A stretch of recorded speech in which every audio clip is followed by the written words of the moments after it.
Hey, everyone. Thank you for tuning in to the Film Photography Podcast, the podcast about... Food. And vinyl. Scott Walker. Leslie Lazenby. Thank you. I've got food in my Mark mouth. O'Brien. Hey there. John Fideli. Hungry Dutchman. Mark Dalzell. Hello. Matt Marash. Oh, hello. And I'm Mike. Hungry Scott Walker. And I'm Mikey Mike. Welcome to the Hungry Scott Walker podcast. Let's open up with a letter. Is there a letter? Will you wait till I swallow this damn food? I can't. I'm doing my show. Got a brownie in the mouth. Every time she takes Hand a me a bite, letter. turn Hand go me to a her. letter. That's a good one. To the gang. Thank you. Here, Matt. To the gang. Hey, whoa. It's a great, excellent letter. This is audience participation, so be ready. Those are interesting, right? You got a message from Miles Lamont. Nice dipped in corn. Hi, Miles. Hey, FPP. Yeah. I started listening to the podcast back in September, and I love it while working. I started with all of 2018's episodes, and now between new releases, I'm listening to the archives, currently at episode 35. I've been shooting film for 14 months or so, and in the time I've picked up the following: 2 AE1s, OM2N, OM1, 2 Nikon FE2s, and a Nikon FM.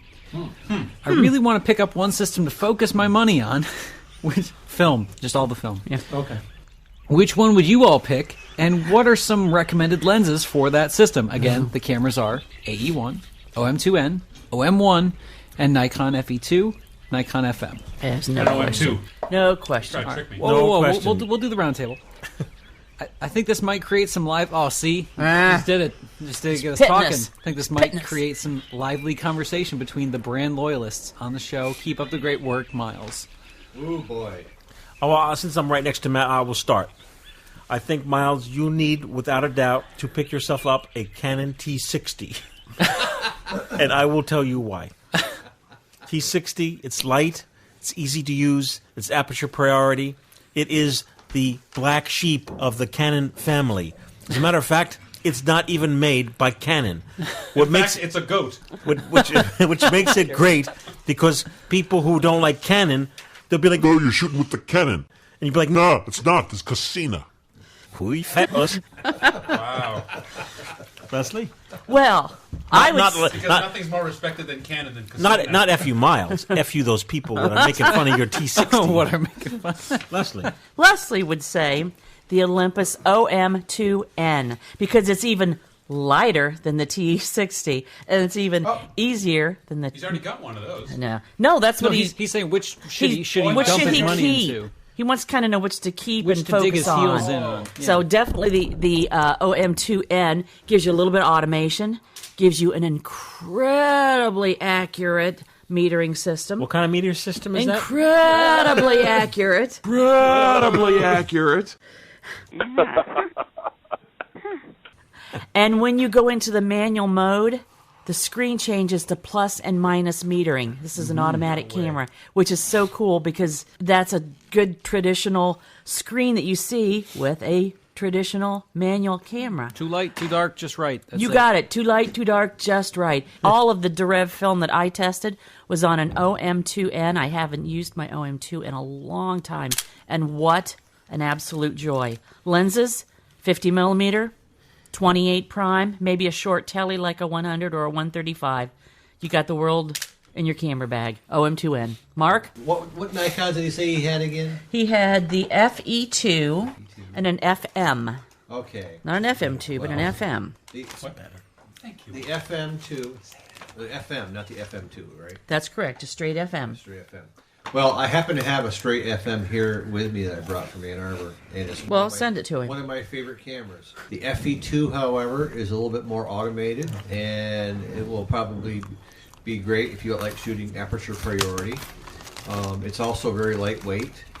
It's probably about the same weight as an FM, so there's not a whole lot of difference between the two in terms of how much space they take up and their weight and their usability. I would say if you're going to keep either one of those, the FM will always work with or without a battery. The FE2 will require a battery to work. The FM is a pretty rock-solid camera. It's up to you in terms of which ones you think would fit your shooting style and all that. As far as lenses go, you can't really do worse than a 50mm f2 standard normal lens on the Nikon. And I say why the f2 and not the 1.8 or the 1.4. The F2 has a really flat plane of focus. It's used a lot for copying materials. That lens design has been in use since the very first Nikon Fs rolled out, and it's a very mature and easily obtainable lens. The other ones I would recommend on that would be, if you like a zoom, try finding that 28 to 80 zoom that Nikon made. It's a pretty good one.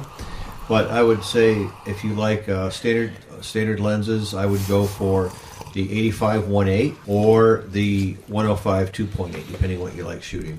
Wide angle, the 24 millimeter.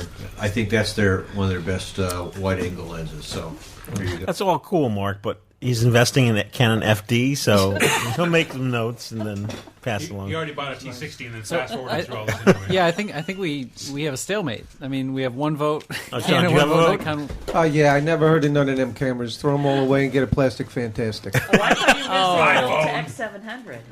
Oh, you got to be careful with those crumbs I'm on over those. that guy. I like my F2. Oh, please. You with the I like F2. F2. F-U. Here we go. Down the Nikon rabbit hole. Well, I would say that. I mean, I'm a huge fan of the F3, with the exception of the fact that it doesn't have a hot shoe on it, which is Hot annoying. shoe. But otherwise, I love the F3.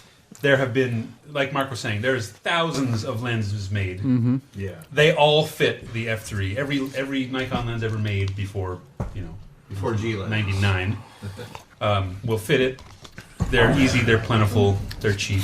Go with an F3. Sorry, Mike. Matt If says get an 8x10. Oh, Matt's Yeah, taking the throw scale. it. No, if Go big or go home. if you're talking about lens selection, I'm with the rest of the crew. Go with the Nikon F mount. If you're going for cost effective and as small as possible, though, Leslie, she nailed it. Those three lenses, that 135, that 28, that 50, perfect. I think it's firmly in the Nikon camp if you want selection. Nikon cameras have taken some of the world's greatest pictures. More professionals use Nikons than all other 35mm cameras combined. But you don't have to be a pro to own a Nikon. This Nikon FE is as easy to use as the 35mm SLRs amateurs buy. And you can own one for the cost of a few extra rolls of film. Nikon, we take the world's greatest pictures. The Nikon FE, now Shutan priced this low.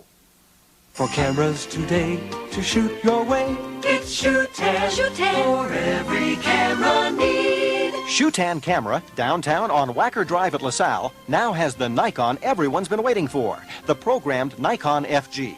At the touch of the shutter release, the FG's microcomputer brain automatically calculates the correct lens opening and shutter speed simultaneously. It all happens in a fraction of a second, and it all adds up to picture-perfect photography. For more creative photography, the FG can be used as an aperture priority automatic or with full manual control. Light-emitting diodes in the FG's viewfinder tell you what shutter speed you're operating at. If you're under or overexposed, the LEDs blink and a warning signal sounds. The FG's operating modes are further enhanced by a wide variety of Nikon accessories. Lenses, filters, flashes, motor drives, they're all part of the world's most comprehensive photographic system.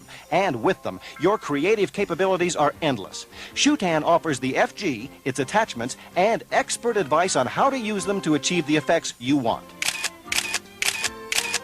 The Nikon FG, now at this low Shutan price. Let Shutan help you enjoy Nikon photography today. Shoot with the best, your cost is less. It's Shutan. For every camera need. Shutan Camera, downtown on Wacker Drive at LaSalle. Hey, we're back. There's a couple of these little cult cameras You guys know out about there. this cult camera? That Mini Lux was one, and I hadn't quite graduated up to the Mini Lux no zoom. And I hear rumor that Matt has, and he's going to be talking about that later on, which is very cool. But also, it's just amazing what some of these cameras bring. Another one that comes to mind is the Yashica T4. Oh, it's awesome. I'm going to tell you, this little black piece of plastic, unassuming camera doesn't really look like it should have ever been raised up to cult status. Made by Kyocera, it has. It's a Kyocera Yashica T4. There are a few versions of this, and I'm not talking about Mike's version. It's called the Caputo T4. The Caputo T4. It fetches $2 on eBay. Whole box. The Yashica with a K. Yashica with then there's a non-Yashica version of this. If someone hasn't researched it well enough, it might slip it in for a cheap price. Kyocera introduced one themselves called the Slim T, which sounds kind of like it's a rap singer. Hey, Slim T. Totally. Yeah. That's what I got. Beautiful. I got rhymes for days. Well, yes. That rhymes for hours. But the Yashica version comes as the T4 Super, the Super Scope, also the Safari. There's a Safari version. It's really very, very unassuming. Small, black plastic, 35 millimeter, non-zoom, 35 millimeter lens as far as wideness, 3.5, not even a great 2.8 or faster. Built-in flash, typical overrides. A lot of those around. About 11 and a half inches minimum focus. Pretty darn normal. A lot of those around. Takes a 123 battery. Pretty typical. Autofocus is an active 3-point infrared. There's a spot in the center and 2 on each side for comparison. DX codes your film. It's what I call actually a consumer or a soccer momish camera. Huh? But soccer moms use them. Point and shoot. I don't have to think about anything. Put the film in, close the back door, take some pictures. Well, that's how they do it with their phone now. But so there's got to be something that makes this camera bring $400 on eBay any day of the week. And I'm talking that's an average. They'll slip it in. Maybe you buy it now because they're desperate for $300. Or somebody will hold off and they've got the box yet and it'll go for $500 consistently. Visually, you see this camera at Goodwill, or as I say, the not-so-Goodwill, with the $3 day close sticker on it. That's just what you expect to see. It's just that unassuming. But if we look at the features again, yeah, it has that 35 millimeter lens, 3.5 lens, but it is a Tessar by Carl Zeiss. It is a T-series. It is multi-coated, and it's sharp. And I'll reference an example of this in just a minute if I get the chance. I ain't saying nothing. DX codes from 50 to 3200. And here's something that Mike ran into recently. I think this was with the psychedelic furs, right? Yes. You had a camera that shutter speed topped out at 500. I don't know. It just didn't give you fast enough. The lens didn't force it into giving you a fast enough shutter speed. This one does go from one full second. It was the SBO Pentax. The Pentax. SBO 24 extra wide. Gotcha. And the shutter speed, yes, the shutter speed topped out at a ridiculously low. This is like a shutter priority camera. It chooses the fastest shutter speed first in its little brain in there, its little computer brain. But it does max out at 1/700th of a second, so it's a little bit faster. It's a little bit bigger range than a typical. The auto flash sometimes will fire when you're in broad daylight if it detects that your subject is backlit. Fills it in very nicely. It has a very subtle little focus lock so that you can put the center portion in the viewfinder on your subject that is not centered, lock it in, and recompose. It has an infinity mode. What do you use the infinity mode for? Well, when you can't focus on infinity because it's solid sky or you're shooting through glass. The infrared focusing bounces off the glass and you're completely off. Or if you want to fire this up, because it does do 1 full second, shoot some fireworks with it. Put it in infinity mode because that focus doesn't happen until it happens and then it's gone. The version that I have is called the Super Scope model, and this is pretty cool. It has 2 viewfinders. What? The Ever Classic, stick your eye through the whole viewfinder. What? It has a waist level finder on the top. So I can do what you do with waist level finders. I can hold it over my head and shoot the crowd. I could shoot the psychedelic furs with this right over everybody's head. Oh, is that the psychedelic furs reference? That's the psychedelic fur. Well, that's the. Wasn't it the furs that you were at? Yeah. I shot them with an inept camera. And they looked all furry. That's right, yeah. Yeah. Yeah. But the biggest psychedelic flurry blurs in October. But the biggest reason that this is considered the cult camera is a person rather than the camera itself. Rather than the features, a person made this famous. Crickets, damn crickets. Are you done cricketing? Yeah. Do you have a smartphone or an iPhone? I meant a Samsung. I saw her a significantly dumber iPhone. Yeah. Well, Terry Richardson was shooting portraits and fashion assignments for Harper's Bazaar. And they were very notable assignments. Not only people like Lady Gaga, and at the time, President Barack Obama. And I mentioned that it does have the priority of shooting the fastest shutter speed, so it's really quite good for portraits like that, because if it goes the fastest shutter speed, it's going to open the lens up big, and that's going to throw the background out of focus for you. I don't know if I could have done it. I'm going to show up at this big-ass assignment. Yeah, hi, Mr. President. You know, and I've got my little black plastic point-and-shoot camera. I just don't know where the respect could have possibly come from. I couldn't have done it. To be honest, I couldn't have done it. Camera and taking other photos. He just shot exclusively with that camera. And that was. They have done stories about him just shooting with this camera, and then they did stories about what is this camera, and that's where it got so darn out of hand. And a lot of Terry's look ended up being that really on camera, on axis. Even if he shot with like big lights, he'd always shoot them on axis to make it look like it was shot with the point and shoot type camera. Going on flash look, So, Leslie, a long, long time ago, one of those walked into Midwest Photo as a donation and we didn't check the bag. It was just in a Kodak point-and-shoot bag, and it was the T4. It was a Champagne T4 Super. Champagne? Mm-hmm. That did not even come up in my research that was around. That was a very limited edition. It was, yeah. The interesting thing about that one, it was weather sealed. Is this one weather sealed? Yes, this particular one is, and it says weatherproof on it. That's part of this is a T4 Super Weatherproof Super Scope Edition. That's just a really cool thing. Not many of those point and shoots are, so not only does it have a nice layer of foam, but it has that extra little weatherproof seal when you crack it open. It has a rubber O-ring in it. Mm-hmm. So the waist level viewer, does that fetch more money on the bay? Because no, the black body fetches more money. The black body? Yeah, usually. Well, you mean, this only came in black except for that one small edition of being champagne. Yeah. Anything that says T4 brings money. Yep. Having that viewfinder and being the weatherproof. See, look, helps. I can put it on there and everything's fine. Right. If I don't want to shell out $400 for something like this, yes, there are some options. Caputo T4. No, the Olympus Epic. Yes. Oh my goodness! Epic is weatherproof, yep. And it's especially epic. In the champagne. And it's a 2.8 lens, mm-hmm. and it's small. Shoots at 4 seconds to 1/1000th of a second. 4 little seconds. bit even broader range. Wow. But I got to tell you, this is the one he picked up, and this is the famous one because you're not ever paying $400 for an Olympus Epic. No. I have thoroughly enjoyed. Now, this is not my camera. This camera belongs to FPP. That's right. And Mike sent it to me because I wanted to try it out. So now it stays back at FPP, but I loved using it. The last roll I shot was on one of the ugliest, grayest days of Ohio in more ways than one, because I was driving home and I hit a big old owl and wrecked my car.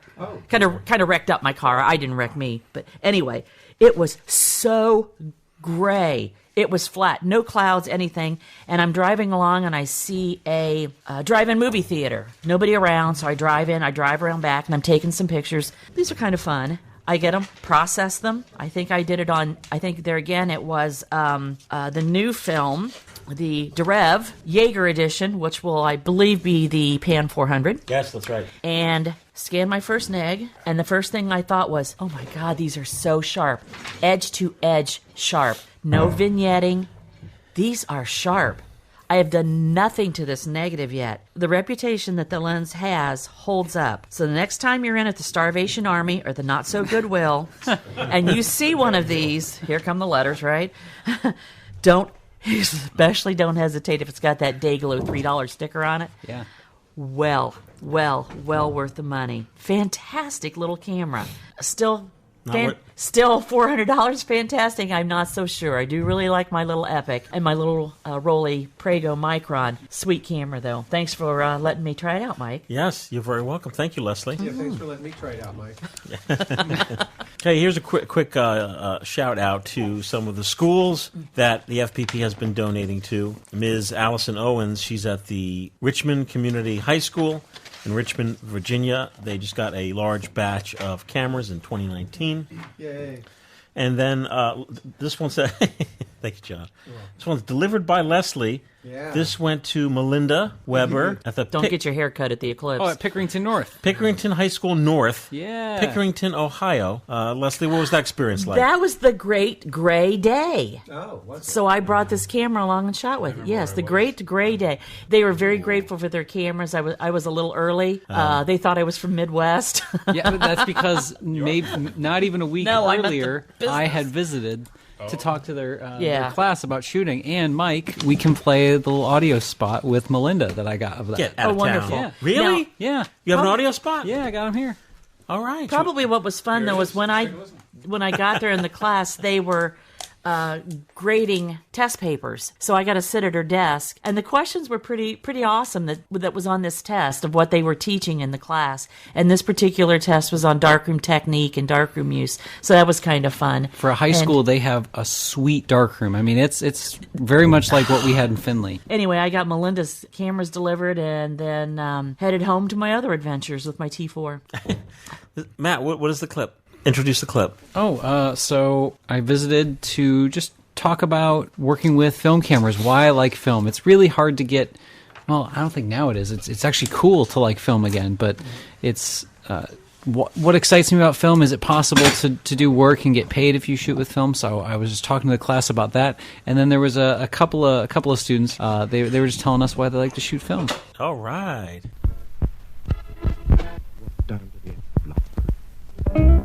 Pickerington North High. I'm here with Miss Melinda Weber. Hi, Melinda. Hi, how are you? So, Melinda, how did you find out about about FPP or film photography in general? What's your association with it? Well, Dan Yeager told me about it, and I looked into it this year because I have a film class and I needed cameras. So I'm like, okay. I searched on the internet, found it, did some emails, and then got a response, and now I'm just waiting to get cameras. Excellent.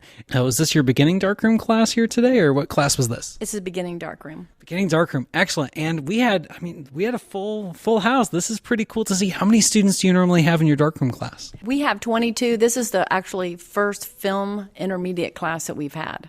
Oh, so these students already have like a little bit of working experience. They've worked with photograms before in the darkroom. This is excellent. So all high school is part of the standard curriculum, and you get how long with them to teach them some darkroom stuff? Well, we have about 45 minutes, and it's one semester, so it's really not enough time, but it gets them a sampling of what it would be like, and hopefully in the future they'd want to come back and do some more. Excellent. Yeah, so we went over, we tried to get a lot done today. I brought in some 35, some medium format. I brought in, of course, the Beast. I brought the 8x10 in. We brought some Instax. What do you think resonated the most with the kids? I think the Instax did. Instax, excellent.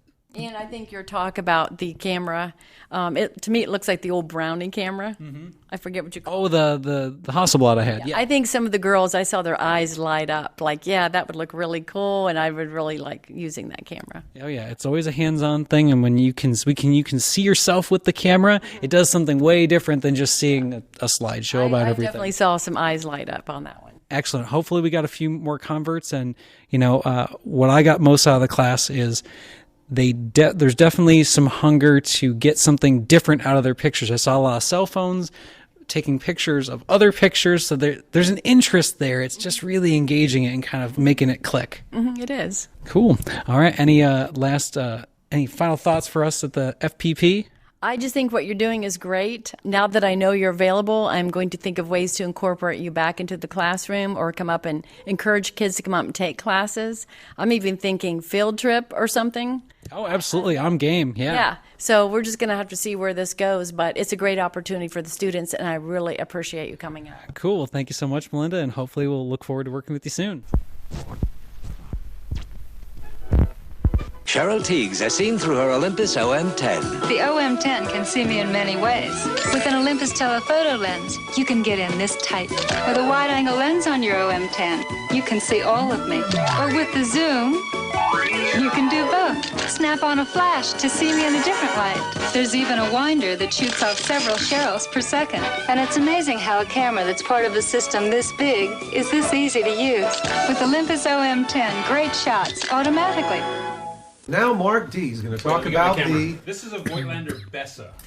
So Wait a minute. Have we talked about this? Well, we have. That's good. Good, Mike. We've talked about the Voigtlander Bessa because they made these cameras for like 30 years. Make sure your mic's on. Yes, please. Okay. Checka. They made these cameras for a good 30 or 40 years. They made about 600,000 of them. But what they did was modify them in a very kind of Soviet manner every year or two and didn't give them a different model name. So they were all called Bessa. Oh. But you have to know exactly which one you have. Or you have the book that tells you the difference. Well, that's you look them up online, and there's a picture of all 20 different versions of it, and you have to narrow down. So this one... This is the Joe Mama Bessa. This is the 1935 to 1937 Bessa. Okay. So this was the immediate pre-World War II model. I'm making note. Yeah, they were in production from 1929 to 1956. This camera was around in 1935. It was. Also 1936. And 1937. Okay. You don't even know who owned that. It's still around today. That's true. Could have been a silent screen star. We don't know. Yeah, I suppose that's true. I mentioned last episode I was back up in Ottawa over Christmas, and my mother came out with a big plastic bag and said, "Oh, somebody on the local Facebook swap group had a bunch of cameras they were giving away, so I got you these." Oh, wow. And it was a whole bunch of random cameras, and this happened to be in there. Looks clean. And it's beautiful, and I just happened to have some 120 film on me like I do. So I went out and shot it that day. She was tickled that I could use it immediately. Yeah, what I've got here is the best. It's typical 120 folding camera like you would expect to see from Kodak or anybody else. It's got a painfully slow 7.7 is the fastest aperture it's got. It has a wide range of shutter speeds. If you consider 2 to be a range.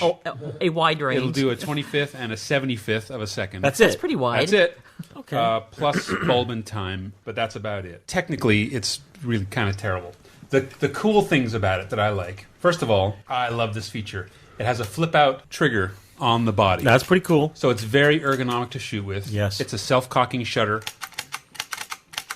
on the body. Don't see that too often. And then, it's a very non-American sort of feature to have. It's not, normally with the Kodaks you have to reach right in there and flick it. And on the inside, Mike, you're going to like this. Pay attention. It has a selectable mask. I forgot to bring my mask with me today. It's selectable between 6x9 or 6x4.5. So for thrifty people and for people who want nice wide negs. For people who don't want to have to change film every 20 minutes. Uncle Joe. So on the back, you've got 2 windows for shooting either 6.9 or 6.45. What country do you think this came from? I know for a fact it came from Germany. Uncle Joseph. Joseph. And here you go. You ready? Yeah. Shoots 120 or 620 film. Stop. It was designed to accept both. That's amazing. We should get Sam Sherman on the horn. Hey, Mike, Sam Sherman calling. If anybody still made 620 film, that would be a good thing. But... Well, wait a minute. Oh, wait. Where can you get 620 film? I completely forgot. FPP. Lots of it. Every variety you could think of. If it's available on 120, it's available on 620. Pretty much. So get some. If Mike's got the thumbs to roll So if it. you own this camera... Who's got 2 thumbs and rolls 620? So you own this camera, even though you're going to spend like twice the amount of money, buy the 620 version. Give you better pictures, right? 620? Please continue. Yeah, so this is the Voigtlander. Please continue. They actually sell for not a huge amount of money, but a surprisingly high amount of money. These go for about $50 on eBay, which is a respectable amount of money. I did shoot a roll through it. I shot a roll of Arista 100 through it, actually, over Christmas. The lens on this is pretty clear, but the images came... Yes, Mike? How did you know that it was the 35 to 37 edition? Well, if you get on the Bessa websites, they'll have a picture of every single Bessa that was ever made. Okay. And you go through one at a time to find, okay, mine has this exact viewfinder, mine has the 7.7, mine has the chrome trim, so I know that it's the 35. They changed a little bit. The little pop-up optical viewfinder here, they stopped doing this after World War II, so anything from 45 to 56 doesn't have this on it anymore, and they start to have the little built-in, the pop-up. the little built-in lens, for focusing. So there's certain things that are pre-war, post-war. It's great. If time traveling actually existed, you'd be able to bring a time-appropriate camera, time-appropriate clothing. You'd be just like Christopher Reeve in Somewhere in Time. Exactly. There'd be that scene. Yo, Edwin, it's your cousin. Marvin Land? You know that camera you've been looking to invent? You have some look what ideas. this guy's got. Yeah, they go for about $50. Oh yeah, so I said I shot a roll through it. It has a very weird look to it. It looks like it's from the 30s. It's almost like I'm getting a double image out of it. The lens looks completely clear. I don't think it's become delaminated or anything or separated, but it's odd. The images definitely have a 30s look. If you look on my Flickr stream, you can see what they look like. Probably because it's not a coated lens. Yeah, it's probably an anastigmat. Yeah. Mm-hmm. It is, yeah, but even close up, I can show you. It definitely had an oddball look to it. Yeah, an astigmat. But I like it. Yeah, yeah. But so you are seeing a double image, but it's just real close together. Yeah, not as close as I wish it was. And that's on brand new, non-expired film, but it looks like looks a little weird. Looks very 30s. So if you're looking for some period correct images, try that with like Ektar 100, a really saturated film. When it meets those kind of soft lenses, it also has that like early Kodachrome kind of look to it. Oh yeah, kind of. Yeah, it's great. That's cool. I don't even know how you would do that in Photoshop. So there you go. If you want that look, you got to do it for real. Well, I just want everyone to know that John Fideli is going to be leaving the building. Oh, I don't? Why not? We just going to leave? Make an announcement. Yeah. Oh, okay. You have the floor to make your announcement. I am going to leave now. Thank you. Okay. Do you want to say some stuff into the mic that I can cut in later? Get out of here. You're kidding. Holy smokes. You got to be kidding me. Oh, that's it? That's all typical And where are you going, John? Pick up my kids, go to Taekwondo. Wow. God, it's already He's got a Taekwondo. Yes, he does. What? Do you sit in... He almost left his phone here? Yeah. No, he wouldn't have. Do you sit in the car while the kids are in Taekwondo? No, Thursdays I go in and watch. That was John Fideli leaving the building. The sugar just left the building, and the caffeine. Now Mark D will be well behaved the rest of the show. I'd like to thank you all for joining us today on the FPP podcast. I think I'm going to go to now. It's no fun. So what about the Besser? That's it? That's I don't really have anything else to say about it. Now you're correct. The images I just looked at on Flickr look like negatives I could have scanned for a customer that they found in an environment from the 30s. Yeah, exactly. It has this and I shot it a week ago on brand new fresh film, but it just has a very odd look to it. What is this concept? Are you motivated to shoot with it again or not really? Because it gives kind of a nah. Okay. Unless I needed that look for a certain thing. If I was doing shots for a play or something, someone needed pictures or something. I kind of feel like you could get good mileage out of that at that like gentleman's race. Mm-hmm. Like you shoot a bunch of pictures there. You know, I've got some new 4x5s I want to shoot there at the Race of Gentlemen. Like, just some anything with like period clothing and really just put it back in that. The Voigtlander Bessas, they were, as you said, they were produced for a long time, and there's some really good models in there that are highly desirable because they have wider aperture lenses. And I think they go down to like 3.5 for some of them. They put some big ones on there. And they go for a pretty penny. Yeah. Mail's in. Hey, I'm going to zip through this really quick. It's a blog post that's actually on filmphotographyproject.com, and I wanted to read it because I found it very inspirational. It's from, I call him Professor, he's probably known as teacher, Professor Ryan, Alhambra High School in Phoenix, Arizona. I'll just read this. This is a kind of a memo here, a blog he wrote. He says, "It's easy to vilify the decision to end a darkroom program in a high school. Working with students in a darkroom setting is messy and fraught with challenges that are just not there with digital program. Actually, this is what happened to the traditional program at the school where I teach. In 1999, one of my predecessors decided that he had enough of hypo and paper and silver recovery. He wanted to teach digital photo class. The darkroom was closed and the space was remodeled into student restrooms. Schools across the district closed darkrooms. Often the people in power were under the impression that the chemistry was harmful and they feared the liability. The real reason? Traditional photo was considered the past, and digital was the way and the light. Alhambra High School in Phoenix is a large urban inner-city school. I have been the photo teacher for 2 years after taking over for the retiring digital photo teacher. When I walked into the room, I was greeted by a program that was languishing. Students were not eager to take digital photo classes. The reasons were many. But I was determined to reinvigorate the digital program and create a new excitement over traditional photographic processes. Why? It had to do with a closet. It's actually larger than a closet. All told, it's 10 by 22 feet and has a sink. Why would a closet have a sink? Great question. No one knew the answer, but I did. At least I knew an answer. It would become our new darkroom. And There were some real hurdles. First, I didn't have enlargers, cameras, students, or any sort of budget. Second, I was doing all this under the radar. I didn't know if it would be supported. I started with what I had at home. 3 Canon AE1s, yes, an Omega D3, and a host of darkroom accessories. It wasn't much of a darkroom. I called it my ersatz darkroom, but there was a real excitement event on the horizon. One of our sister schools was consolidating 2 darkrooms, and I convinced that photo teacher to surplus some enlargers to our campus. Enlargers are expensive, and I would have never been able to convince anyone to buy them. Instead, getting surplus from another campus made us one step closer to getting this darkroom into reality. I moved tables, painted walls, cleaned out everything I could to make enough room for these enlargers. In the end, I had a very serviceable teaching darkroom. It was cozy, but big enough that you wouldn't bump too many elbows. Everything is scavenged from other schools, and I would love to have built-in cabinets with storage for students' work and paper, but that can come later. We don't have a darkroom door or a light maze. I heard some people have used weighted curtains with deep overlap. In essence, you slide between the sheets of black fabric into the darkroom. And there was one problem, cameras. I had 3.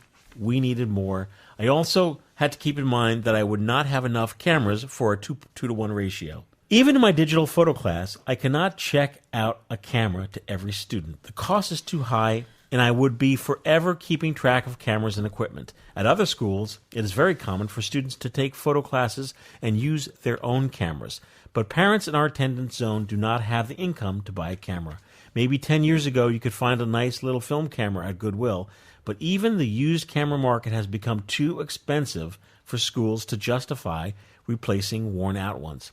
For example, the Pentax K1000, classic camera that has become so popular with the revival of film cameras that schools cannot replace their aging and worn collection.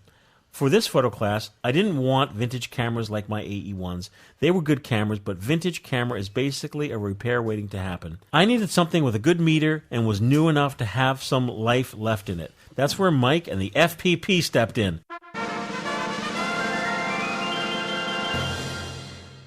That's right, yeah. Yeah. He had cameras for my students. To be precise, he had 10 beautiful, newish Nikon film cameras. I'm sure Mark O'Brien, Yes. I'm sure you went through those for the school. Film connoisseurs would turn their noses up, for they are not fashionable or rare. He says, so that's where we are now. The darkroom is running. I have two directed study students working in there as I write this. The quarter ends in a couple of days, and the site administrators are very excited. So that's an update from... You know, what's the overall sort of sad thing I hear in that, though, is he can't afford to buy used K1000s, but 20 or 30 years ago, the school spent...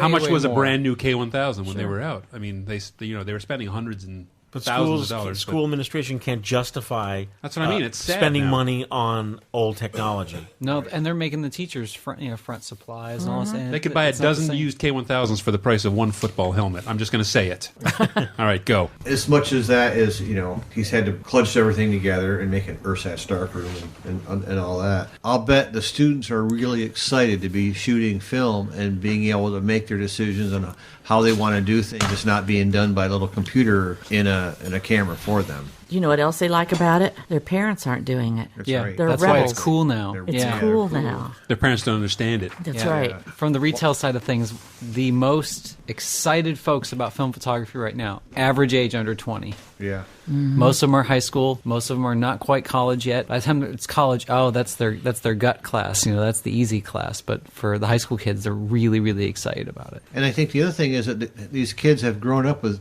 everything being digital and being automated, and there's really no say in the process, right? You just point and shoot at something, and you get this magic thing that appears on your screen or your phone or whatever. But now they actually have this sort of thing that yes, their parents don't do it, gives them control over something that they aren't getting with digital means. And shooting with your phone, it's like it's a currency. And shooting with your phone, if we say, okay, the currency is little rocks. Like, I can go out in the street and pick up as many rocks as I have. There's no value to it whatsoever. Whereas shooting with film, there's concentration and skill and developing, and there's so much process involved in it that I feel like it's got a lot more value. Yeah, they feel like they've constructed something when they're done. And I think these analog processes, which are making a bigger dent in people's psyche than people might have thought, is partly due to these two younger people realizing they can do these things on their own and make something right in front of their very eyes that has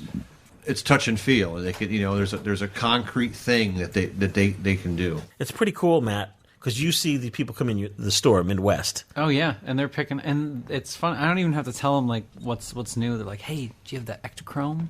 They're asking for stuff. It's great. I didn't even think about this. I had two people. I've retired from the store last year, so I've been closed for a year, but I still have old cameras and stuff in my shop downtown, and I'm there almost every day. And this year before Christmas, I had two separate incidents, parental type units, knock on my door. Hey, are these cameras for sale? I want one for, in this case, both of them were daughters. My daughter, which from the looks of them had to be high school age. She wants a Yashica T4. I didn't even think about it, but that's the first time in a long time I've had anybody want to buy my cameras for other than lamps. Oh, really? Yeah. Quick letter? Yeah, quick letter. From Kevin Shanahan. Awesome. I recently purchased a roll of FPP Emulsion X and was especially intrigued by the sample photo of Mike showing the possibility of film reticulating. I'm extremely interested in intentionally introducing this effect on my film. No. And, in fact, it's what pushed me over the edge to get a roll of it. I was wondering if you could discuss a little bit on how specifically you can introduce this effect in that sample photo. The linked article on reticulation suggests that it can be introduced by heat, and it goes on. Thanks for all you do for this community and for inspiring me to take my photography in different directions and explore the world of weird film. Cheers, Kevin Shanahan. Kevin, it's going to be really, really hard to do on a modern film like T-Max, a T-grain film. Use an older film stock like Tri-X or some of these. You're completely... Emulsion X is gone. Am I correct? Or do you still have some? At this date of air, I don't know. It might be a few rolls left. Okay. An older stock, an older name, a film that's been around a long time. Easiest way to introduce it, the reticulation pattern, is temperature difference. Keep your fixer really cold. Keep your developer at your normal 68 degrees. And when you run your rinse waters, let that just scale up and scale down. Because that's exactly what happens. Alternate between hot and cold. Alternate between a hot and cold, and that's what causes reticulation. So that's what you need to do. I did it by mistake. Yeah. No, this is the wackiest thing I've ever seen. What's wrong? Somebody wanting to do that. Like if film comes in for somebody to scan it, and it's like that, I'm like, F. It's impossible. I really think it's impossible to do with color. I don't know that you can reticulate color. It's a black and white thing, most definitely, and an older stock thing, older traditional emulsion.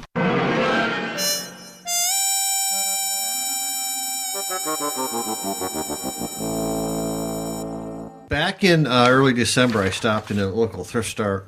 You got that at a thrift store? That sounds like his own solo YouTube channel, Thrift Star. Thrift Star, yeah. And I saw this little blue box under the counter, and where they keep the cameras. And I said, "Can I see that?" And is it a bag? And I said, "Oh, I think I know what that is." I opened it up. And it was a mint condition Univex Universal Minute-16, not a Minute-16, a Minute-16.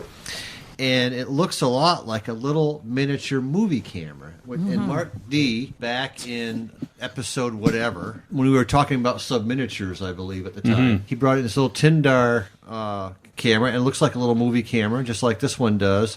But in effect, it's a bad clone of what I have. Unlike a movie camera, it won't take pictures. Yeah, well, yeah. I saw it. They had dropped the price from $20 down to $16. I said, I'll take that. I would grab that for that. And it's really, really pretty cool. Now, what the heck am I talking about? What the hell? there was a camera company called Universal Camera, which was based in New York, and it started up back in the 1930s. And they had a bunch of cameras that they produced over the years. They were all on the cheap end of the scale. Some looked rather rough around the edges. Not the Mercury 2. No, not the Mercury 2. All right, just had to say that. Yeah.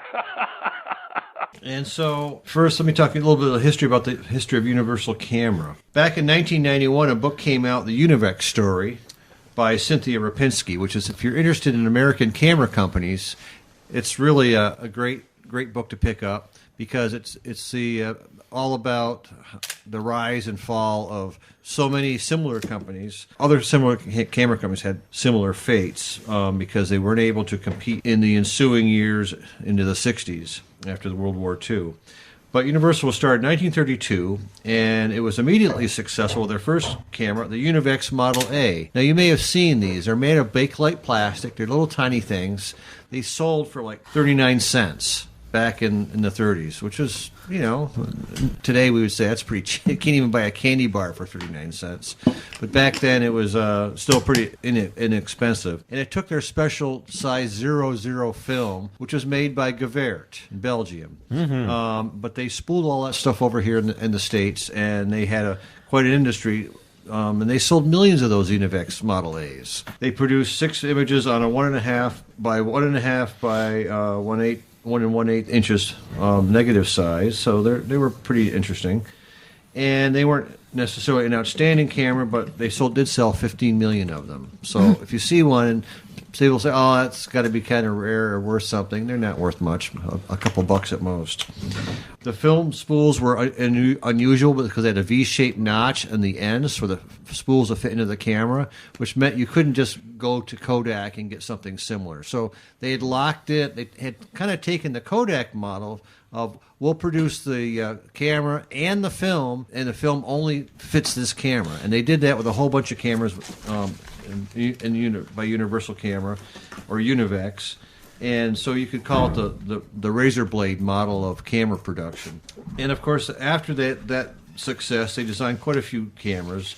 The Univex Mercury, which looks like a parking meter in my mind. Oh, yes. When I see one. They had one that took the Univex film, and they had one that took later on after the war. They converted to take 35 millimeter. And they weren't exactly poorly designed cameras. They're quite unique, and a lot of them still work pretty well. So going through the war years, they did a lot of subcontracting, like lots of camera manufacturers did. They produced binoculars under contract for Bosch and Lomb. The Mercury 2 was their best-selling camera as a real working camera. They came out with some other ones later on, some TLRs that weren't especially popular. Overall, they were just, we would call them second-tier cameras. And I'm sure Sam Sherman would probably say, yeah, they were second-tier cameras. It's amazing. It's just amazing.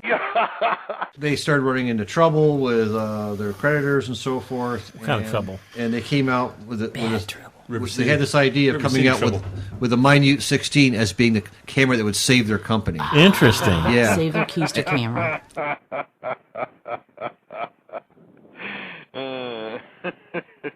And so what it is, the Minute-16 takes 16 millimeter film and special cassettes that were designed for this camera.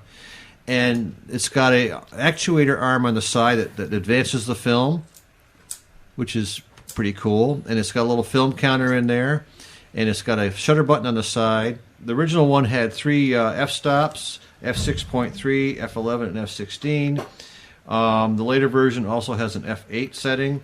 There's no focus adjustment, as it's fixed focus from 3 feet to infinity. And the little lever not only cocks the shutter, but it advances the film. So it's actually a pretty cool camera. I'll pass it around. You can open up the back. It's very shiny, burnished metal. Aluminum, yeah. Probably it's aluminum. Beautiful looking. It's a beautiful little thing, yeah. These actually did sell fairly well. The problem was a lot also got sent in for repairs. Yes. I may have missed this. It takes standard 16 millimeter film. 16 millimeter film, but it's a special cassette that they designed for it. But can you reload the cassette, or you have you could reload it if you had one. Do you have one? No, I don't. That's what I want. So if someone's got a cassette, that's why he's doing the review. Yeah, send me one. Yeah, apparently they're hard to find. Yeah, but you can look inside to see the controls and see how things work. It's pretty cool. I have retrochrome in 16 millimeter. Oh yeah. Doesn't matter. I don't have a cassette for it. You can jam one frame in there. So it's a really cool little camera. I'll pass it around. It's got some heft to it. It's got a tripod socket on it. Sort of getting on the spy camera craze at a time when everyone else was sort of dropping out of the spy camera craze. And then later on, people came out with much better cameras like the Minolta 16 millimeter, and of course there was always Minox, which is which is really much smaller in size. The thing is, they glommed onto a product that had limited appeal, and it was really not going to save the company. And although when they finally died in about 1966, all that stuff went to some place in New York City, and they sold all that stuff out that they had remaining, and all the parts and everything. So. But if you see one in the store, it looks like a little tiny movie camera, but it's not. It's a still camera. It's the Univex Minute-16, and if you see its poorly designed cousin, the Tindar, you could have them side by side and see that Tindar weighs about half of what that weighs. Yeah, the Tindar is like die cast. This looks like it's properly machined. Yeah. And Mark D, you had poor experience with the Tindar. Yeah, mine barely worked. It only would fire correctly about half the time, so it's completely unreliable. Sorry, Tindar just sounds like a shitty Tinder knockoff. Yeah. Tindar the Barbarian. Like you have to use a Rolodex instead of your phone to find somebody. It came with the original how to use Unipan film. The film fact sheet with it. It came with a special offer, a Minute-16 carry case for 50 cents. Well, that's all I have to say about it. Thank you, Mark. Earlier in the show, we mentioned price reductions on Brownie movie cameras. That covers the Brownie turret cameras, too.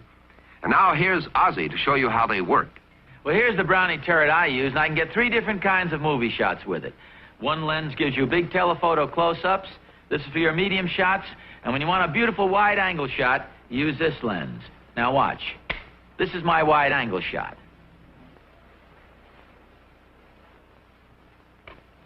Kids are pretty good, aren't they? Now I turn the turret, and here's my medium shot. Another turn, and here's my close-up. And I didn't have to move a step. See, what could be easier? Thank you, Ozzy. Now, about those prices. Now you can get a brand new Brownie Turret movie camera for just $59.50 or as little as $6 down. That's right, for just $6 down, you can make home movies with a real professional touch. So, see your Kodak dealer this week. Now we're going to talk about, for all you fans of mid-20th century pop culture, the solar swivel versus the bedrock twist. I'm not sure if this has anything to do with film photography, does it? Oh, of course it does. The Flintstones? Okay. And? The Jetsons. Oh, the Jetsons. Was it, there's a town I know where the cool cats go called Bedrock. Oh, all I know is the Jet Screamer songs. From I remember that episode. So you know the Flintstones. I remember that episode, yeah. The guy eats eggs and has an allergic reaction, so Fred has to go on. Perform. Yes. I remember. Take it away, Leslie.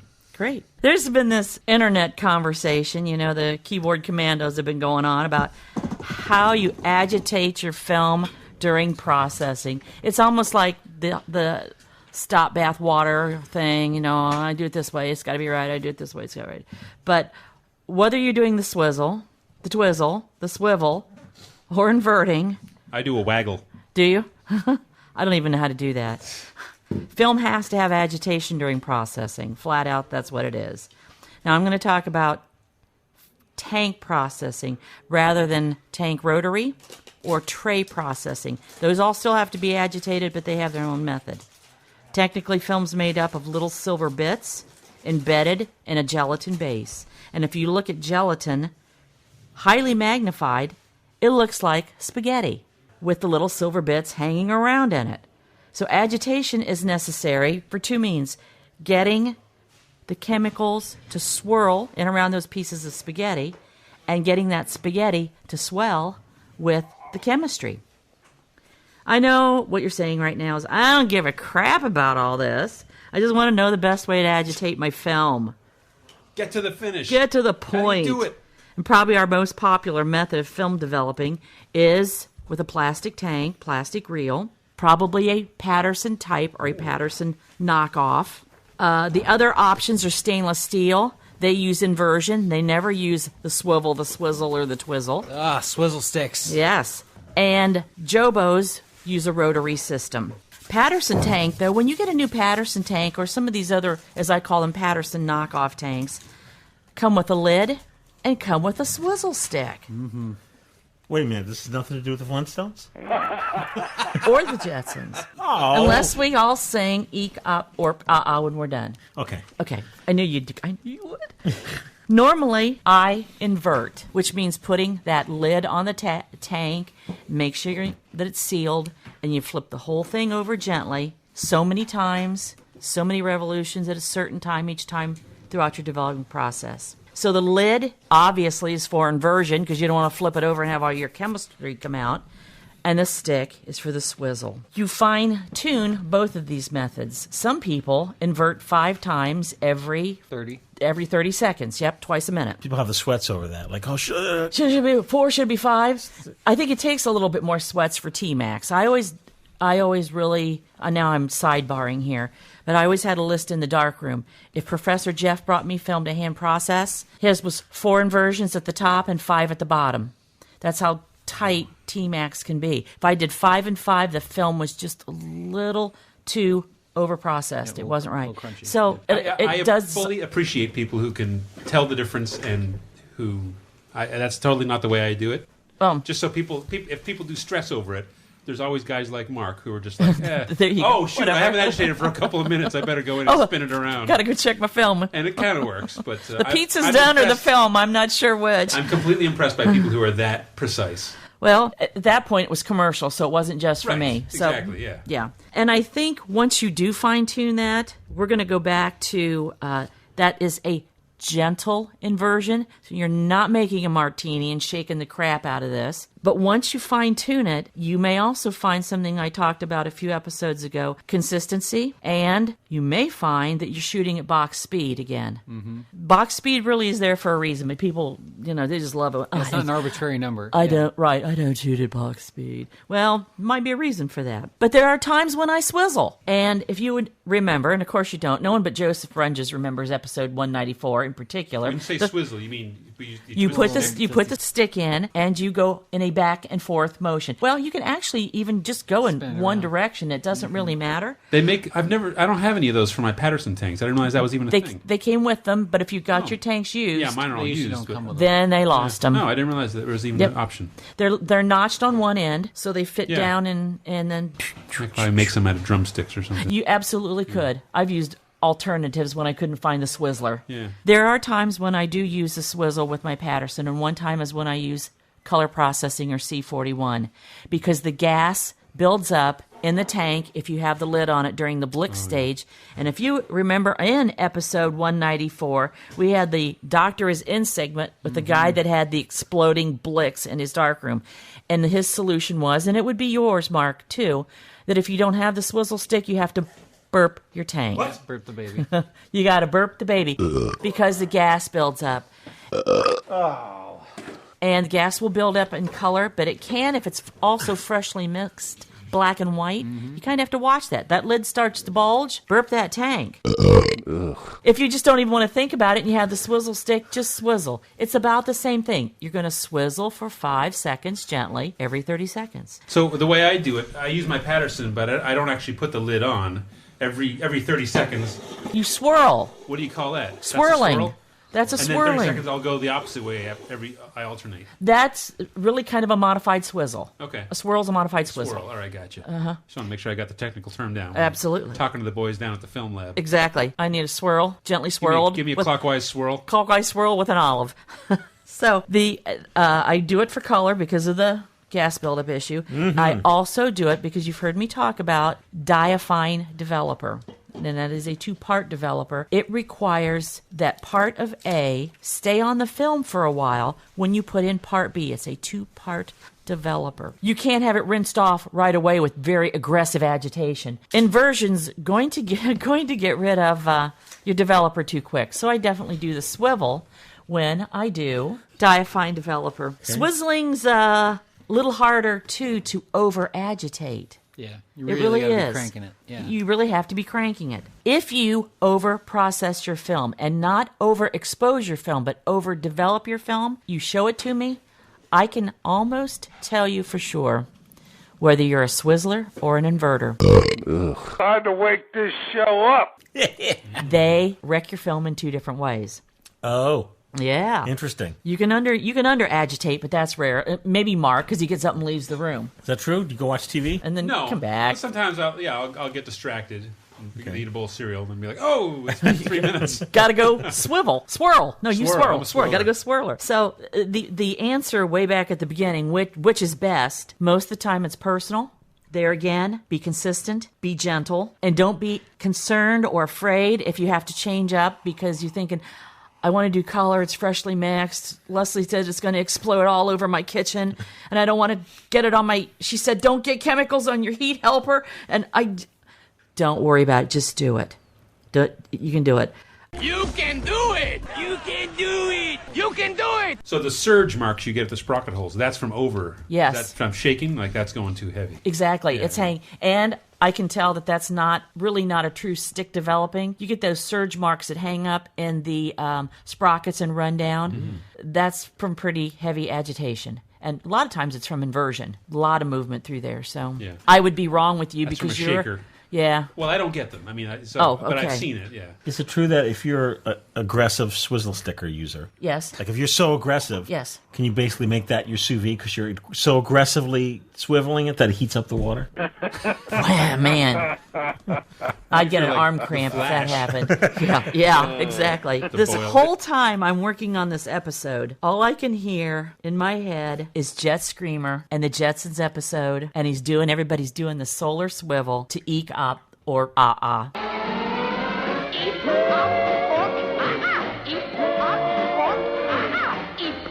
That means I love you. Eek up or up. That means I love you. Come fly with me. Up high with me. Come on, fly with me. Eek up or up. I love you. Is it true that the Baby, Jetsons... baby. I know, she's not done. Is it true that the episode is almost identical to the Flintstones episode? I don't think it is at all. I have not been No, able to they're- view the whole, just because I didn't look it up, Flintstones episode. I was much more of a Jetsons kid rather than a Flintstone kid growing up anyway.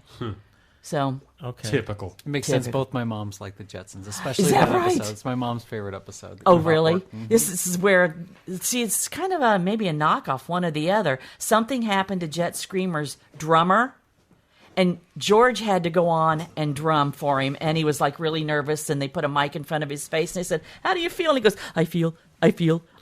And then they whip the mic out, and then he really gets rocking at it, and he ends up loving it, and Jet Screamer loves him, and everything just turns out fine, and Judy's still in love with Jet Screamer and her dad. And there you go. And that's Now I gotta go watch it. that's the solar swivel versus the bedrock twist. Thank you, Leslie. You're welcome.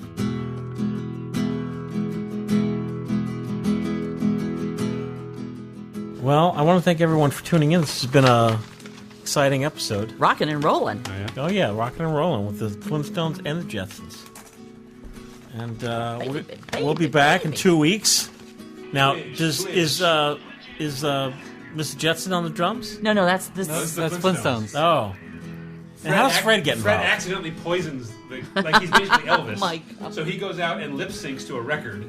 He puts a wig on and Yes. pretends to be the guy. So it's actually Fred on stage. Oh, because he gets sick. Yeah. They take the toucan and put it down on the record. You know? Oh, okay. Oh, right. Yes. All right. So what do you think? It's a living. Jet Screamer. Now, where's Fred singing? This is the solar swivel. Oh, look at that. There he is. There he goes. He's out on drums. I must not have this. I do. Looks like 1963. Which is interesting. I'm going to get John to learn that solo. Because it's pre-Beatles. Well, this is like some Gene Krupa style stuff here. Holy He's shit. He's sitting inside one giant drum. Ginger Baker. You see that documentary yet? No. Gotta see it. Wow, this is outside. Or or You have this on a stick and you listen to it in your car? No. None of my cars have sticks. Okay, very good. All it does. Hey, I want to thank everyone for joining us. You could write to us, podcast at filmphotographyproject.com. Please visit our social media. If you haven't liked our Facebook page, please like our Facebook page. We're on the Flickr. Is anybody on the Flickr? We're on the Flickr. A little bit. And we'll see you in 2 weeks. I commented on a thread today.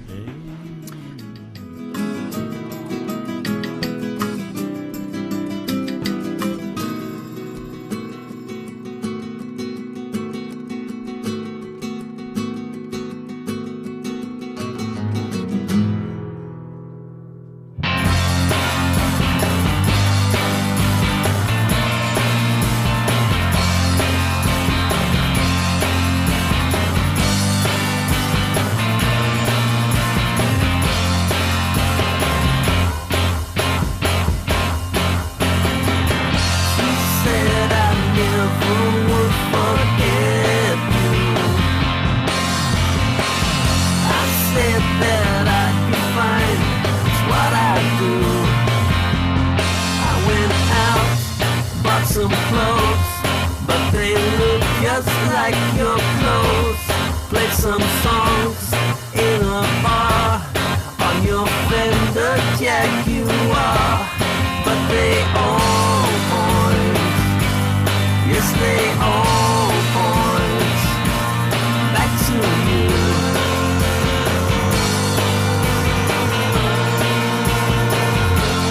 Back to you.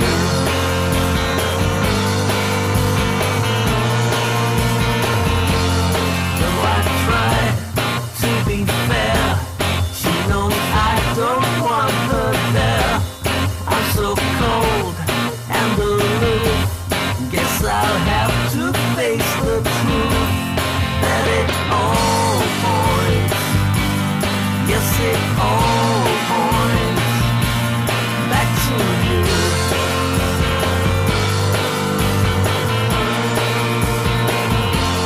Back to you.